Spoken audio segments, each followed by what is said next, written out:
আসসালামু আলাইকুম dear viewers, electronic টেকনোলজির পক্ষ থেকে সকলকে শুভেচ্ছা ও অভিনন্দন।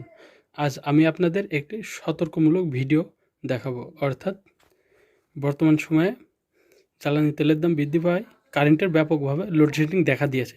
তো কারেন্টের লোডশেডিং দেখা দেওয়ার কারণে অনেকে হয়তো এমন একটি চার্জার ফ্যান অথবা যে রকম পারছে চার্জার ফ্যান তৈরি করার চেষ্টা করছে। তো এই চার্জার ফ্যানকে কন্ট্রোল করার জন্য এমন একটি রেগুলেটর তৈরি করছে। এটা যেটি দেখতেছেন এটি একটি পোটেনশিওমিটার 10K, আর এটা হলো মসফেট Z44N। তো এই পোটেনশিওমিটার এবং মসফেট দিয়ে এমন একটি রেগুলেটর তৈরি করছে। তো এই রেগুলেটরের বিশেষত্ব নিয়েই আমি আজ আপনাদের সামনে কথা বলবো। তো আমি এই কারেন্টের লোডশেডিংয়ের জন্য আমি একটি এমনই ফ্যান তৈরি করেছিলাম, এবং এই ফ্যান ডাইরেক্ট এই ব্যাটারির সাথে কানেকশন দিয়ে ব্যাপক জোরে ঘুরছিল। তো আমি এই স্পিড কন্ট্রোল করার জন্য এমন একটি রেগুলেটর তৈরি করি, অর্থাৎ DC 12 ভোল্টের রেগুলেটর তৈরি করি ইউটিউব ভিডিও দেখে। তো ইউটিউব ভিডিও দেখে তৈরি করে আমি ভাবলাম হয়তো ভালোই পারফরমেন্স দেবে। তো তৈরি করার পরে হয়েছে কি, এই রেগুলেটরটি কাজ করছে ঠিকই, কিন্তু এই যে মসফেটটা দেখছেন, এই MOSFET Every electronics video found here, so don't worry. Subscribe my YouTube channel and press the bell icon. তো এই মসফেট এত পরিমাণে গরম হচ্ছে যেটা আমি ব্যবহার করতে পারিনি। তো আমি এটা প্রথমে ইউটিউব ভিডিও দেখি, আমি একটি 12 বোর্ডের ওপরে বা 0 PCB বোর্ডের ওপরে আমি এটাকে সোল্ডারিং করি, কিন্তু দুর্ভাগ্যবশত আমি এটা ব্যবহার করতে পারিনি। তো আমিও ইচ্ছা করলে এটা কিভাবে বানায় এই ভিডিও, এই টিউটোরিয়াল আমি আপনাদের দেখাতে পারতাম। তো আমি ভাবলাম যে জিনিস আমি নিজে ব্যবহার করতে পারিনি, অর্থাৎ সমস্যা দেখা দিয়েছে, সে জিনিস আমি কেন আপনাদের বানিয়ে দেখাবো।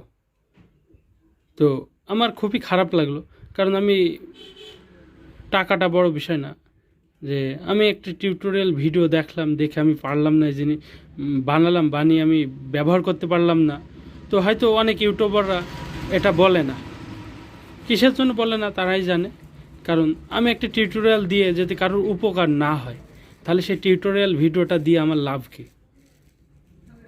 জানি না তারা ভিউজের জন্য কি, কোন কারণে, শুধু টাকা ইনকামের জন্যই কি এগুলা করে থাকে, আমি জানি না। তো এই জন্য আমি ভাবলাম আপনাদের একটি সতর্ক বার্তা দেব, যেন ইউটিউব ভিডিও দেখে এমন রেগুলেটর কেউ না বানায়।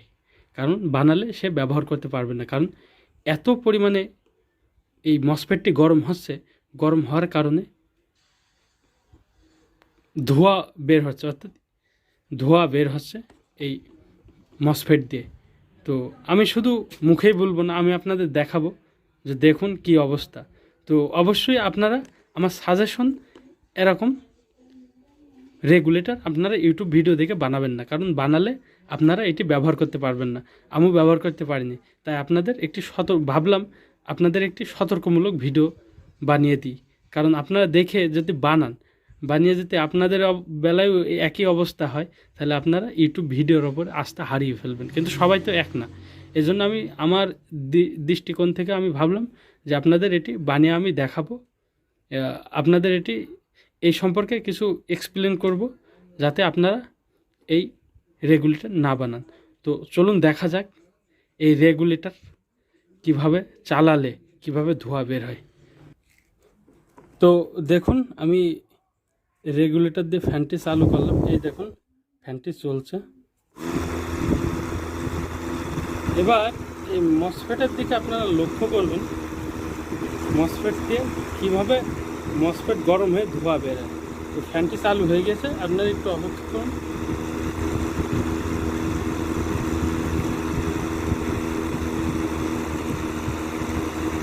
আর আমি একটু কাগজ নিয়ে নিয়েছি যাতে আপনারা ভালোভাবে বুঝতে পারেন। তো একটু অপেক্ষা করুন, দেখুন আপনাদের আমি প্রমাণ সহ দেখিয়ে দেব, যাতে আপনারা এই রেগুলেটর না বানান। আর অবশ্যই আমার ভিডিও দেখে যদি বিন্দুমাত্র উপকার হয়ে থাকে, তাহলে অবশ্যই আমার চ্যানেলকে সাবস্ক্রাইব করবেন এবং সাবস্ক্রাইব যদি করে থাকেন তাহলে অসংখ্য ধন্যবাদ।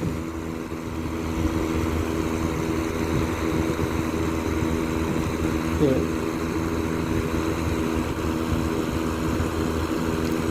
ইতিপূর্বে মসপেটটি অনেক গরম হয়ে গিয়েছে, আমি হাত দিতে পারছি না, এত পরিমাণে গরম হয়ে গেছে।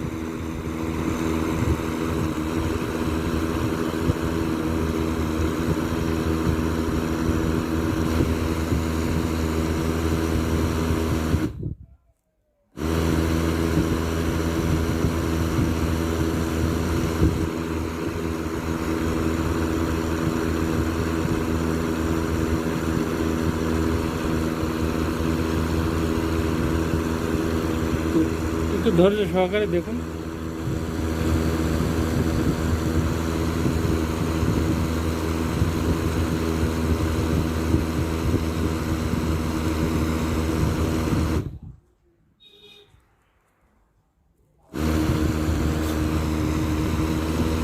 প্রচণ্ড পরিমাণে গরম হয়ে গেছে।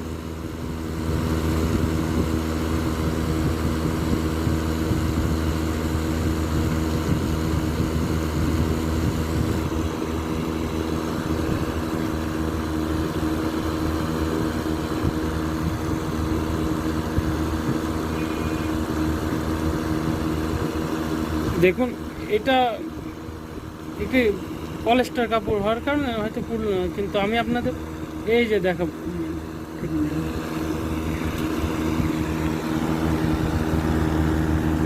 এই দেখুন,